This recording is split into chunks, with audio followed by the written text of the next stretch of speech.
Okay, welcome back to my 4-part series. I hope you joined me for the preparation of this.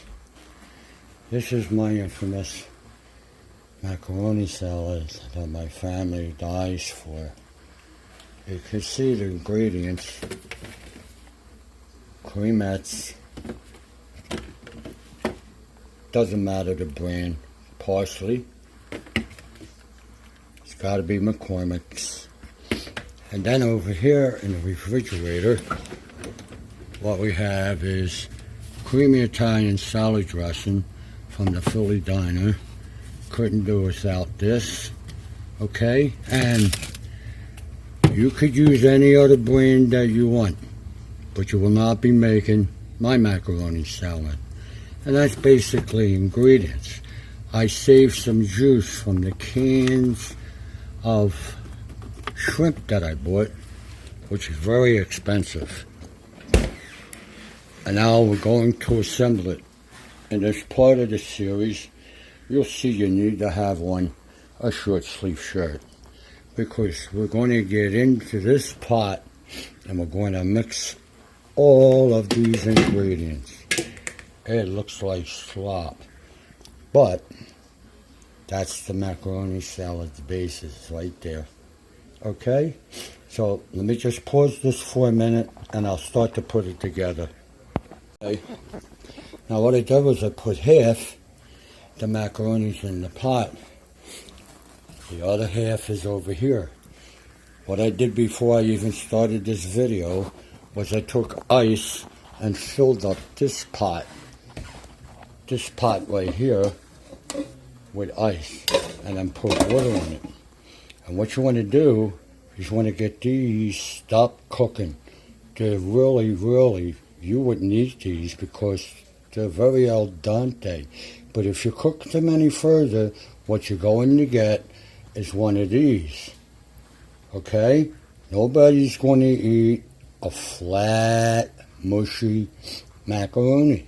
So what's going to take place now is that I will mix these ingredients that look like they're all wet, but they're going to absorb in the macaronis. Alright? So let me pause once more. I'm going to dump this into this.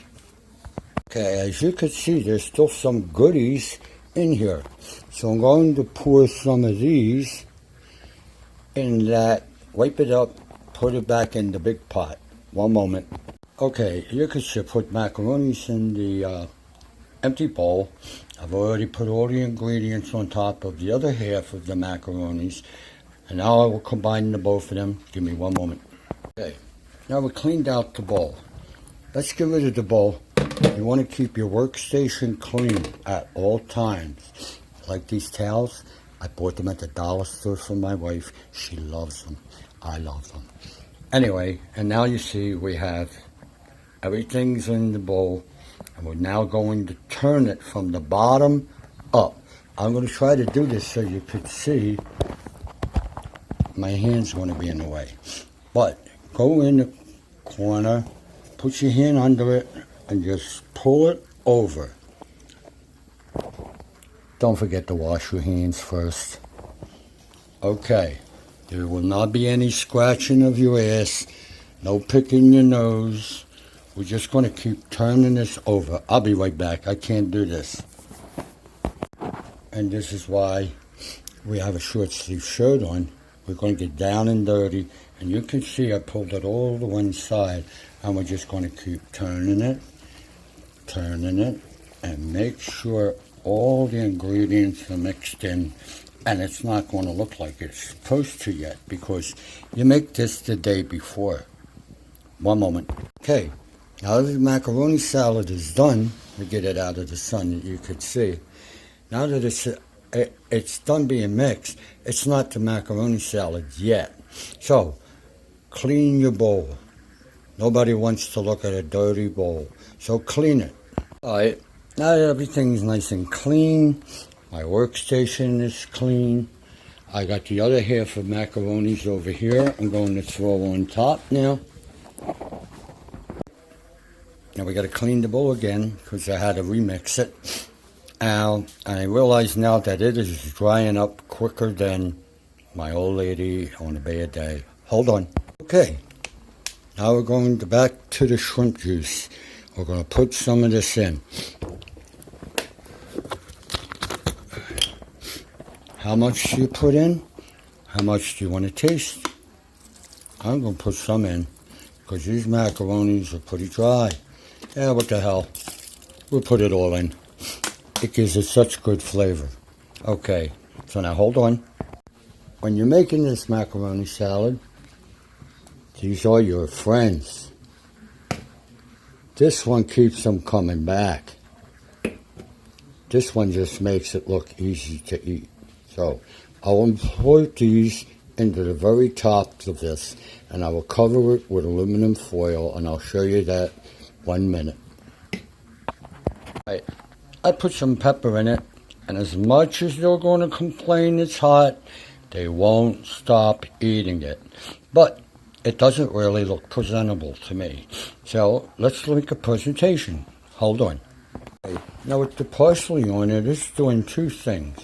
It's making it presentable, and it's adding a lot of flavor, believe it or not. Parsley, when crushed, if you buy it fresh, I never used fresh parsley, but if that's your thing, then try it. But if it doesn't taste the same, don't blame me. So now I'm going to cover this up, and then hours from now, maybe late tonight, I'll remix it. What I did was I left out 2 cans of bumblebee shrimp with its juices. That is for the last mix. Once I've mixed it, I may have to add more salad dressing or mayonnaise. But the final product will be, this bowl will be empty within 24 hours. This has been a recording of my macaroni salad. My name is Ed. I hope you enjoyed this. One last thing. I'm going to take this aluminum foil and make a lid over the top of it, and I'll show you what that looks like. Hold on. Okay, I step back a little. I cut a piece of foil. I'm going to put the lid on it, and here's the lid. I'll put the lid on it nice and gently, just enough to make an indentation into the pot. As you can see now, we have a perfect circle. So what I'm going to do is just put the lid back on.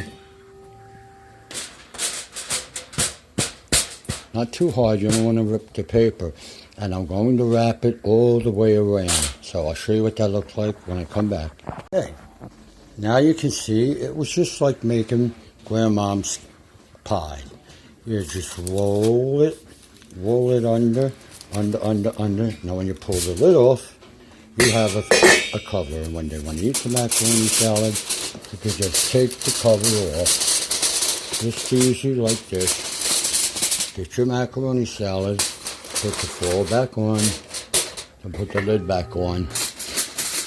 And I tell you to put it away, but it never gets put away. It'll be in all kinds of containers going to who knows where. I've been making this macaroni salad for almost 50 years. So I know what I'm talking about. I once made 8 pounds. Mickey, I know you remember that. I'm winded. One last thing. Put it in the refrigerator and shut the door. Thank you for watching this video. I love you all. Happy holidays. Oh yeah, one last thing. The end of the celery you cut off, if you look at it, looks like a rose. So I'm going to attempt this year to dye it. Any other year I just spread it apart and it was beautiful. But I wanted it to look more like a rose. When I take it out, I'll try to show you that. Okay, finally, this is what I was talking about. This is the end of the celery stalk. I tried to use food color the best I could. I didn't want to overpower it. So what I'm going to do is just get a little bit of yellow dye and drop a couple drops right in here. Let's see what that looks like. I applied the yellow drops, but as you can see, they're translucent, and it's not getting the effect I would like. But if you could find those little tiny beads, if they come in yellow, or even jimmies, yellow jimmies, you put a couple of drops of the gel on it, and you could stick the jimmies in it, and it would look more like a flower. I really hope you enjoyed this. I enjoyed doing it for you. And happy holidays to everybody. And I love you.